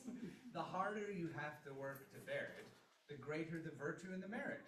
Let this marriage mortify your senses. Quit bothering me with your meek defenses. But I think Keep that- quiet and stay out of the matter. If I you completely will forbid you allow that, me Judge. to offer some advice. Brother, your advice is worth any price, and is thoughtful, and I truly respect it, but I hope you don't mind if I reject it. What can I think about what you're saying? Except that your blindness is quite dismaying. You must be besotted and led astray to refuse to believe what has happened today. My dear, I only call him as I see him. You favor my son, that worthless young bum. He's not a bum. And I think that you you favor my son, that worthless young bum, and just thinking about that. You favor my son. My dear, I only call him as I see him. You favor my son, that worthless young bum, and I think you are afraid to condemn his dirty trick on this most saintly of men. You are in fact too calm to be believed, and I think you ought to seem a bit more aggrieved. When an obstinate man makes a foolish mistake, must we take up arms of honors and stay? Or should we always respond to small slips with fire in her eyes and anger on her lips? For myself, I laugh at these signs of lust, but please, it doesn't please me at all to grow unfussed. I seek wisdom, tempered with charity. And I'm not one of those prudes whose disparity is such that they fight for virtue tooth and nail and scratch a man's eyes out for being male. Heaven preserve me from that kind of virtue. I am an honest wife, but not a shrew. That's right. And I believe that a calm, icy glance is quite enough to rebut an offense. I know what I know, and I won't change my mind. And again, I'm amazed that you could be so blind. But would you keep that incredulity? If I made you see that we have spoken true. See? Yes. Fantasy. But if I found a way to make you see it all in light of day. Fairy tales. At least, reply, I don't ask you to believe me, but I do wonder what you will say of your good name. If I bring you to a place where you can clearly see and hear these things, what then? Well, in that case, I would say nothing again, for it cannot be. You've been blind too long, and in calling me a liar, you are wrong. And so for your pleasure, but with modesty, I'll make you witness my veracity. Good. I'll take you at your word. Now, let's see. How in the world you will prove this to me? If you come to me, He's a crafty one, and perhaps he won't easily be undone. no, we're easily duped by our affection, and vanity aids us in misdirection. Send him here to me, and you can go. Under the table here, then crouch down low. Why? Well is to be desired. Why under the table? Just do what's required. I think their plans, and we'll see how they fare. Get under the table, and when you're down there, if I see you, try not to grunt. I really think I'm far too tolerant, but I'll stay through the end of your stratagem. You won't, I'm sure, have a thing to condemn. Mind you, I'm going to have strange things to say, and you must not be shocked in any way. Whatever I may say, you must allow. I only wish to convince you, anyhow, or I'm going to use sex. Since I'm reduced to it, to struggle the cloak of this hypocrite, I'll stoke the fires of his insolent heart and give a free field to this base upstart. For your sake, and to deepen his disrepute, I'm going to pretend to welcome his suit. I'll quit just as soon as you, and now, we take it go farther than you wish, my love. You must stop them from becoming too bizarre. What do you think is my love has gone too far? Spare your wife, and don't leave me in his hands longer than reaching the conviction demands. This is your concern, and you're in command. Here it comes. Still down. Understand? All right, come through, come here. We have a triangle with me at the head and y'all on both sides. You wish to speak with me in here, I'm told. Yes, I now have some secrets to unfold, but shut the door before I say a word and look around. We mustn't be overheard. I don't want another fracas to ensue like the one that overtook us hitherto. Never before had I been so dismayed when he startled me and made me afraid. For you must have seen that I did my best to disrupt his plan and soothe his unrest. This tree that I was so filled with shame that I never thought of denying his claim. But by the grace of God, I'm nearly sure all is for the best, and now we're more secure. Prestige in your name has dispelled the storm, and my husband will never suspect you of harm. To finally the rumors to met. He wants us together at every moment, and that is why, without blame, I can be alone with you. Although you're a man, and that allows me to open my heart willingly to the sweet thoughts you impart. I find it odd that you have kind words to say. Earlier, you treated me in a different way. Oh, sorry. You're angry about that rebuff. You know nothing about a woman's love, and how little you know about our intent if you think for which offense is really meant. Times our modesty must contend with tender feelings that triumph in the end, no matter how strongly you make love's claim. In embracing it, we always feel some shame. It's clear that we resist it first, but in our faces it's clear that we'll soon yield to your embraces. Our words and our wishing are often oppressed. A refusal may mean, I think I read this wrong, sorry. It's clear that we'll soon yield to your embraces. Our words and our wishes are often opposed. A refusal may mean we accept what's proposed. No doubt, I'm making too free a confession, and I may be committing an indiscretion.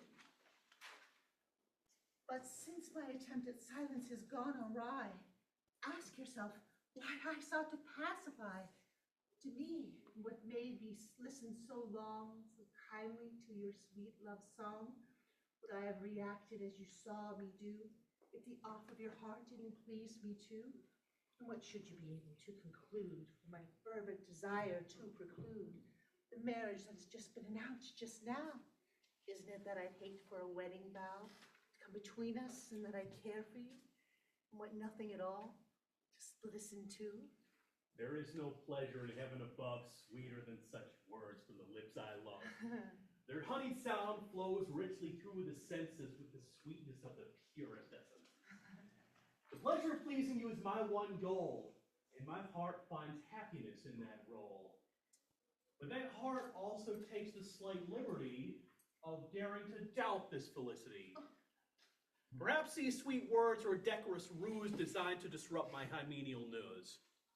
And if I may speak quite freely with you, I won't believe all you say is true until I'm assured that you couldn't lie to a few of these favors for which I sigh. Such favors might make me your devotee and make a true believer in your fondness for me. Do you demand to push on with such great speed and drain my heart dry by your burning need? I risk my life in proclaiming my love, and for you, even that is not enough. Can't you be satisfied with what I say? Must you force me into going all the way? The less one merits, the more one desires. Mere words will never quench our raging fires. Promised gift is often suspected. We rarely believe it until we inspect it. I who so little merit your favors doubt the happy outcome of my labors. And I will not believe a thing, my dear, until you ease my pain to prove you're sincere. God, your love is too oppressive. It troubles my soul and becomes obsessive. What a crazy passion it has on the heart. What a crazy power it has on the heart, and what fierce passion it tears me apart. What? Is there no way to stave off your desire? Won't you give me a moment to respire? You think it's fair to be so firm, to demand everything and make me squirm? To take what you want, pushing and pressing, and abusing my weakness into acquiescing? If you look on me with a kindly heart, then prove it how you feel by playing your part. How can I give you the things you seek without offending the God of whom you speak? If it's only God that opposes my desire, I'll think of a way to make you conspire. And I need not restrain your heart, my dear. The degree of God scares me to tears. I can dispel your foolish fears, madame, for I know the art of quashing each qualm.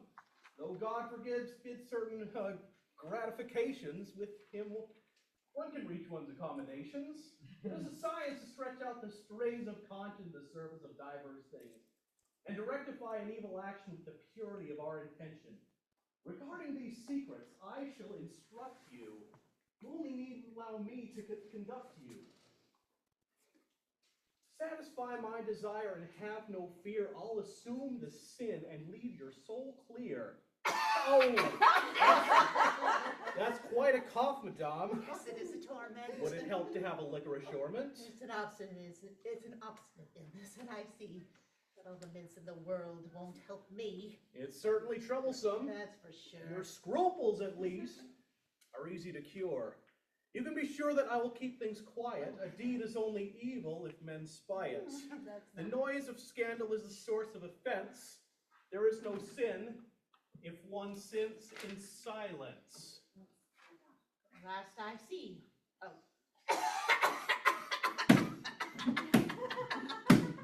At last I see I'm forced to go astray, and I must consent to have you have your way. And I cannot hope the short of the deed you will be content and willing to concede. It is very hard that I am forced to do it. Yep. But since you persist, in spite of myself, to stoop down to it, but since you persist in making you obey, since you refuse to believe what I say, and since you demand a more convincing proof, I'll have to give in. Have to give in and quit acting aloof. This action causes anyone grief. The blame be on him who refused all relief. The fault most certainly is not mine. Yes, madame, I agree, and that is fine. Pick up the door and see, I beg you. My spouse is spying on our rendezvous. Oh, why do you care what he sees or where he goes? He's a man who loves to be led by the nose. Our tryst is something he's proud of achieving, and he watches us go to it without believing. No matter. Please go and have a look outside. I hate to think he's found someplace to hide. There, I swear, is an abominable man. I can't get over it. What's his plan? How now? Come out so soon? Were you having fun? Get back down there. We've only just begun. Wait till the end to be completely sure. Don't put your feet in mere conjecture. No man more evil has been spawned in hell. Lord, don't believe the lies people tell. Be wholly convinced before you concede. Hush then, shut the slips that come with speed.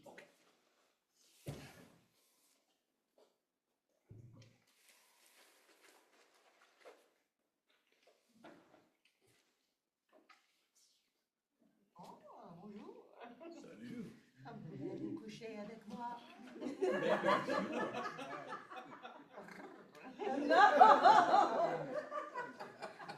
All things conspire, madame, for my contentment.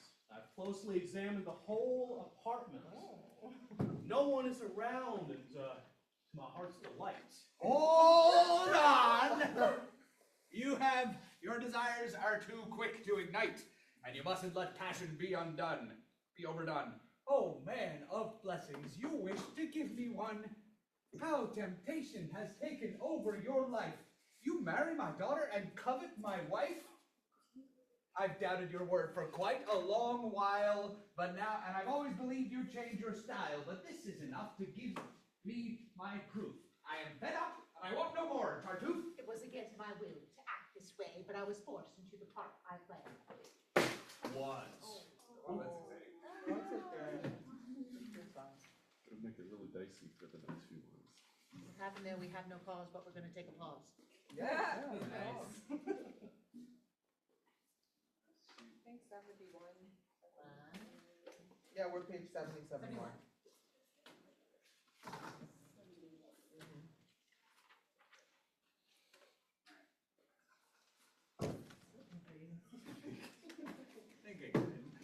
Sorry about that. You want to split? You're fine.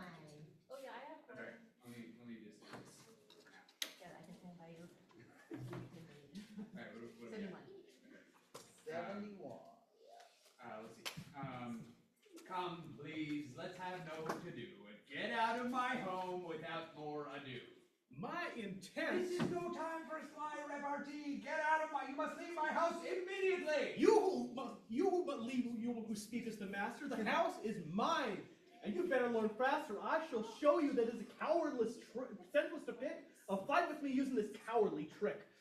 You will get you nowhere to insult me, and I will punish your falsity. avenge God's wounds and make you grieve for talking here about asking me to leave. Laurent, allons-y.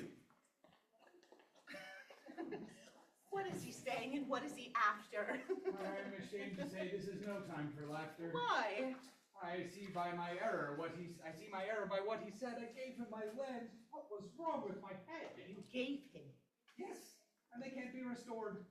But there's something else that troubles me more. What is that? I'll tell you soon, but first there's a certain box I want to find upstairs. Where are you rushing? Well, who knows? It might make sense to begin by having a conference about everything that has happened lately. That box of papers troubles me greatly. It, more than all the rest, it's cause for distress. Why are those papers so important for you to possess? My unfortunate friend Argus, when he put them into my hands, swore me to secrecy. He chose to rely on me as he fled, and these papers, according to what he said, are crucial to both his life and his wealth. Then why didn't you keep them to yourself? Oh, it was a matter of conscience, you see.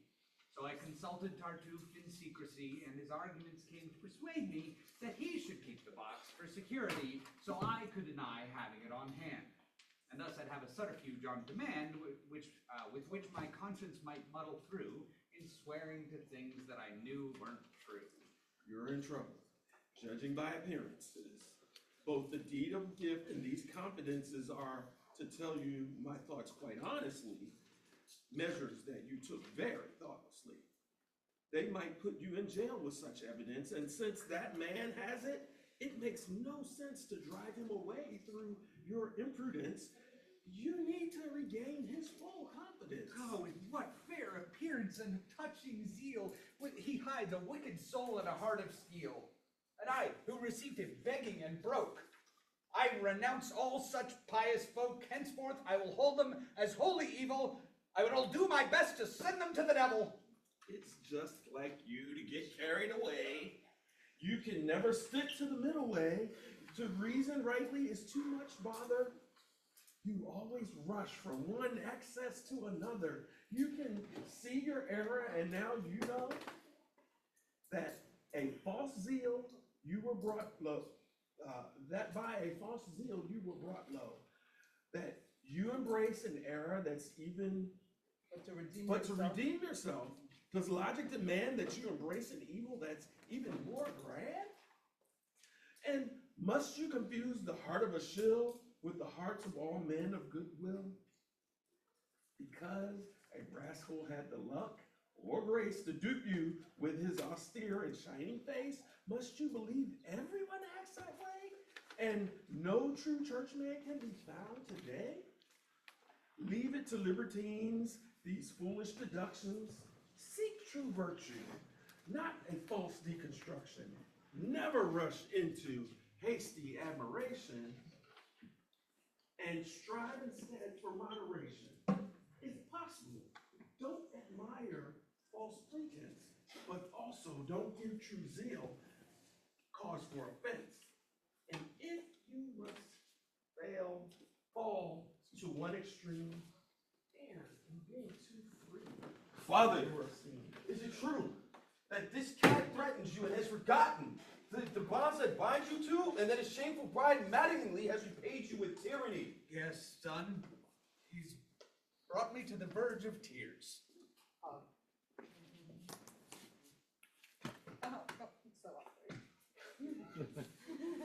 Leave him to me. I'll cut off his ears. You must not flinch before his insolence, for I soon shall restore your independence, and in that matter I'll slice him like toast. That's exactly like a bratty boy's boast. Please, make your angry words more moderate.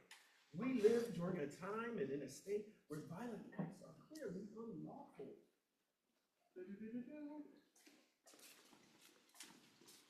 What's happening? The tales I'm told are awful. Oh, awful. Novel things have been happening to me, and for all my kindness, this is my fee. I lift the man out of his misery. Like a brother, I take him home with me. Each day, I treat him with greater largesse. I give him my daughter, and all I possess. And at the same time, the lying low life looks for the best way to seduce my wife. Wow. And not fully content with what he's achieved, he threatens me with gifts he's received, and he wishes to use in ruining me those profits he gained from my foolish bounty, to drive me from this home that I gave him and to reduce me to the state that he was in. You're by your wife. Yeah. It's okay. Poor man. Son, I don't believe he'd allow himself to take part in actions so foul. How's that? People always resent holy men. Mother, what were you trying to say just then? That in your home one sees the strangest things. Among them is the hate that envy brings. How is it hate when I tell you the truth? I warned you often when you were a youth. In this world, virtue is oppressed forever. The envious may die, but envy never. What does this have to do with today?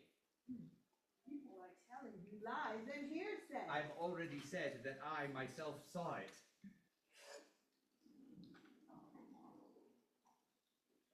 The malice of gossips is infinite. You'll make me damn myself, Mother. I tell you, I saw with my eyes just what he would do. Some tongues always have some poison to spit. I do not know what these... Oh, sorry. And nothing on earth is safe against it. I do not know what these words of yours mean. I've seen it. I say seen with these eyes. Seen. Do you know the word? Seen? Must I shout it in your ears 100 times and still you doubt it? Dear Lord! Appearances may be deceiving. Get it, girl. You shouldn't judge based on what you're perceiving. Oh, I'll go mad. People are prone to suspicion. Misjudgment is part of the human condition. Oh, so I must interpret charitably his desire to cuckold me. Don't you see that to accuse a man, he need just cause. And until you're quite sure, you ought to talk. Oh, to be more certain, what would you advise? Should I have waited until before my eyes he had... You'll make me say something quite lewd. I'm sure that a holy zeal has been abused his soul, and I can't begin to believe that he would be willing to cheat or deceive. Leave me. I am so angry now, Mother. Sorry. I am so angry that if you were not my mother, I am not sure what I would do. This is fair payment, sir, for what we... Oh, no. Where are you going, Madame Cornell? Go back. I come and get you, and I bring you this way. We're triangle, yeah. Yeah, let's go from leave me. Leave me. I'm now so angry that if you were not my mother, I'm not sure what I would do. This is fair payment, sir, for what we received. You wouldn't believe us, now you're not believed. We are wasting time on foolish pleasures that would be better spent in active measures.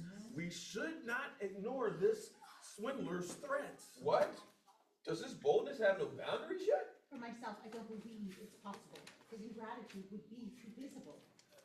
Don't put your faith in that. He will find ways to gild with reason all the things he says, and with less than this, the people in power have forced their foes to cringe and cower. I tell you again, well armed as they are, you should never have pushed him quite so far. True, but what could I do? Facing that bastard, I felt resentment that I never mastered. I deeply desire to range between you some shadow of peace, however untrue. I've known that he possessed such arms, I never would have set off such alarms. And What does this man want? Go and see. I don't wish to have anyone meet with me. All right. Hello, my dear sister. Could you please see if your master is in? He has company, and I doubt he'll be able to see you now. I've not come here to cause a row. Don't think my presence would displease him. In fact, I've come to put him at ease. Your name? Tell him only that I come for Monsieur Tartuffe, and to give him cheer. One moment, please. It's a man who has come quite civilly on behalf of Monsieur Tartuffe to see, he says, to your pleasure. You'd best find out who he is and what he has come about. Perhaps he has come to reconcile us? Sure. How should I act? What should I discuss? Don't let any of your anger appear, and if he speaks of a deal, make him be clear. Greetings, sir. May God destroy all your foes and favor you as much as I propose. Oh, this civil start meets my approbation and foreshadows some accommodation. At one time, I was your father's employee. Really? And this whole house is very dear to me. Oh, I ask your pardon, sir, but to my shame, I'm totally ignorant of your name. My name is Loyal. I come from Normandy. I'm a bailiff here, and in spite of envy, for 40 years, thanks be to God, done my duty and retained my job. Now I come with your permission to serve you this notice of your eviction. What? What? You're here to... Let's have no irritation. This is nothing more than notification. To line. In order to evict both you and yours, put the furniture out and lock the doors, without pardon or delay to fulfill. Me leave this place? Yes, Monsieur, if you will. This house now belongs, I have ample proof, to your very good friend Monsieur Tartuffe. What? He is master and lord of all your wealth. By virtue of a deed he showed me himself, that is in due form and cannot be doubted. What impudence! I'm amazed about it. You and I, sir, have no business. And you'd best leave things to this man. You and I shall have no business here, and you best leave things to this man. Civil and shrewd and knows too well the duties of my office to line. To wish to oppose himself to justice. But I don't think you could... I know that not even $1 million would make you cause a rebellion, and that you'll be an honest citizen and lie. You'll be an honest citizen. And let me fulfill the orders I'm given. You shall soon feel upon your black soutane, Monsieur Bailiff, the heavy weight of this cane. Tell your son to be quiet or depart, Monsieur. I would regret to have to report all this and make matters more official. This Monsieur Loyal is quite disloyal. To all worthy men, there's a place in my heart, and I would not have wished, sir, to take part in this, except to lift some of your burden. Line. By By preventing the chore from falling to one who may not share my opinion of you. It would not proceed as gently as I do. And what could be worse than the crime of evicting me? I'm giving you time. Time? Time? And by tomorrow morning, I'll hold the debate. That makes no sense. I shall come with 10 of my boys to spend the night without scandal and noise. Thugs, all of them. Without scandal and noise, lies. For the sake of form, before you go to bed, please bring to me the keys of your door. Line. I'll take care Not to disrupt your repose. Disrupt your repose. It's not do anything you would oppose. But tomorrow morning you must get Tomorrow morning? empty the house down to the last rochette. My boys will assist. Each one's a strong lot. Oh, yeah. And will do all he can to assist you and help move you out. I'm doing my best to use common sense. Oh, no. And since I'm treating you with such indulgence, I beg you, sir, to act the same way for me. Let no one bar me from doing my duty. With a happy heart, I would at once pay the last 100 francs I have today for the power and pleasure of hitting his snout with one absolutely sensational clout. Go easy, don't make things worse. And my hand itches to get in a fight with these sons of bitches. Monsieur Loyal, I think it might become you to have your broad flag beaten black and blue. Oh, these wicked words deserve condemnation, and with it too may an incarceration. That's enough! End this now! Line. Go easy. Wait, hold up. No. Something about the papers. Hand over the paper. Hand over the paper and be on your way. Hand over the papers and be on your way. Until later then. May heaven keep you in joy. May it confound you and your employer. Yeah. Fuck you! God damn. There, you see now, Mother, that I was right, and you can judge of the rest by this writ. Do you admit at last that he can lie? Oh, it is as if a bolt has struck from the sky.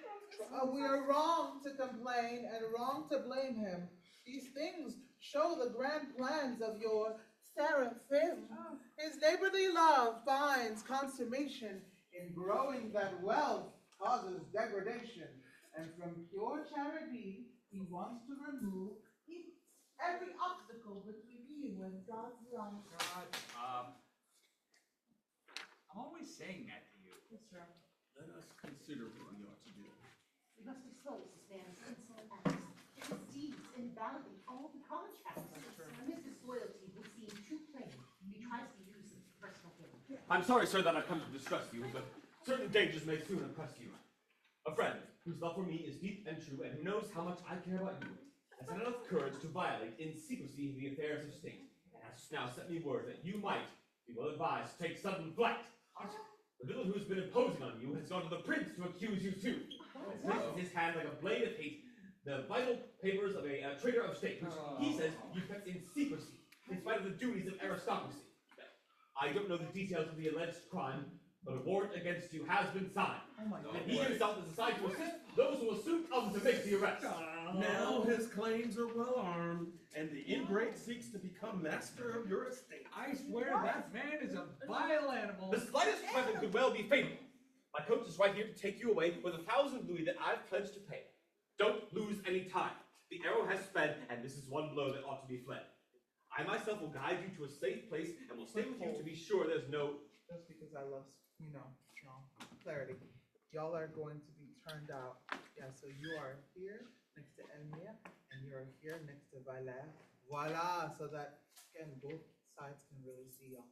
So let's be even more clear. Elmia, if you wouldn't mind. Right here. Valer, right in front of the pole. There.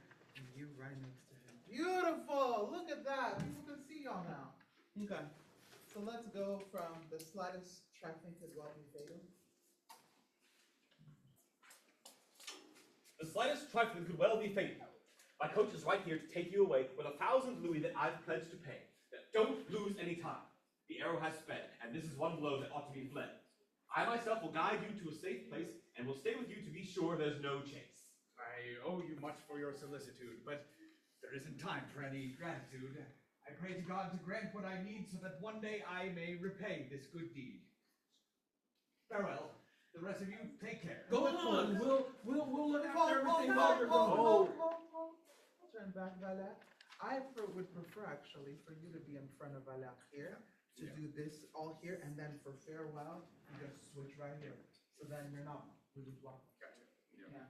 So let's just go from I owe you much for. I owe you much for your solicitude, but there isn't time for any gratitude. I pray to God to grant what I need so that one day I may repay this good deed. Farewell. The rest of you, take care. Go on. We'll look after everything while you're gone. Slowly, sir. You needn't run there. You don't have to go far to hide your rare.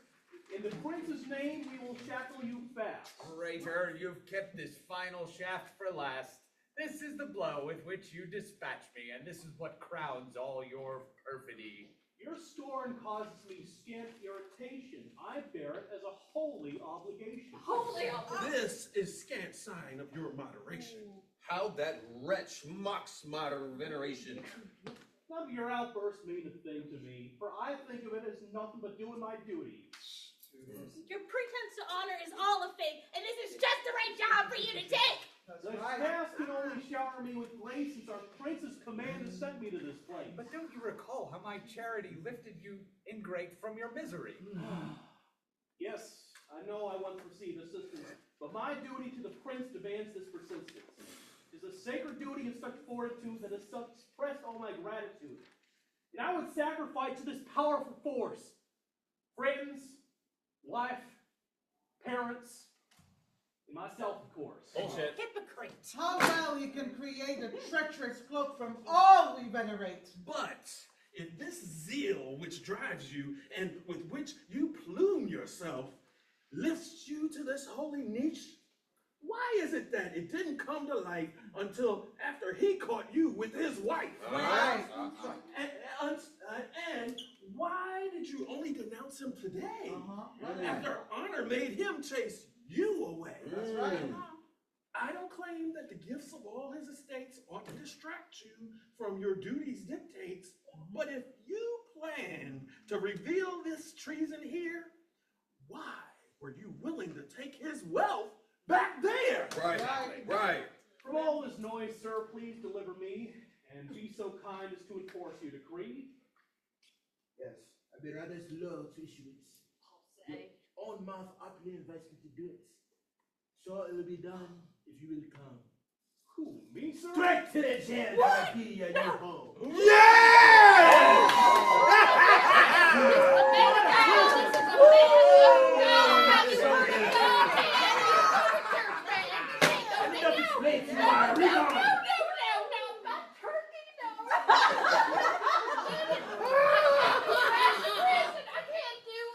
That's where you belong. Don't leave yourself to belong. Come on. Where you going? Okay, I don't know where y'all are going. You stay right there. Okay. Now go ahead. Police officer. So, police officer, reminder, Jalen, remind them to go to the. Okay, so y'all need to know. To make it more, even more of an invitation. You can always be like, go ahead. Shove me. While you're saying your thing. Yeah. So let's go from calm yourself, sir. Calm yourself, sir. The passions are so sweet. Oh, my prince. From soul to the seats. Whoa! That can read the soul. A prince who can read what the soul has read. A prince whose eyes. That can read what the soul has read. It can't be fooled by hypocrites. Blessed with discernment. With a fine discernment. Blessed with a fine discernment. A great heart that can see the whole picture, not just each part. Nothing can drive him to exaggeration. His firm reason clings to moderation. He confers on men over his immortal glory. But that zeal is not blind, nor predatory. And his love for what's true does not turn his eye from the horror, from the power of Horus the false. Of falseness. Falseness to horrify. Falseness to horrify. This man was unable to entrap him. His defenses were sound, but such snares and not him. Louder. His defenses are sound, with such snares and rock him. Line. From the start. From the start. He pierced with his receptive sight. To this field that hid his evil from the light. Yes. Evil. Tartuffe betrayed himself. Tartuffe betrayed himself by accusing you. And the divine justice revealed his true colors to the prince. As an infamous God! Yes. Whose deeds under another name were so bad that the record they made was wholly black.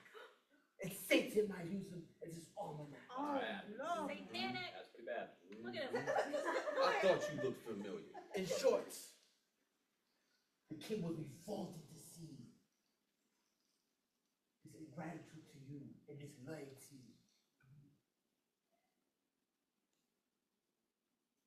To his other To crimes. his other crimes, he joined this one and allowed it so that everyone can see his audacity's evil ends and then seem required to make amends.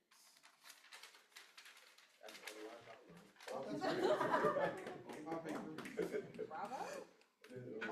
All your papers. All your papers, which the rich has paused through, are here taken away and returned.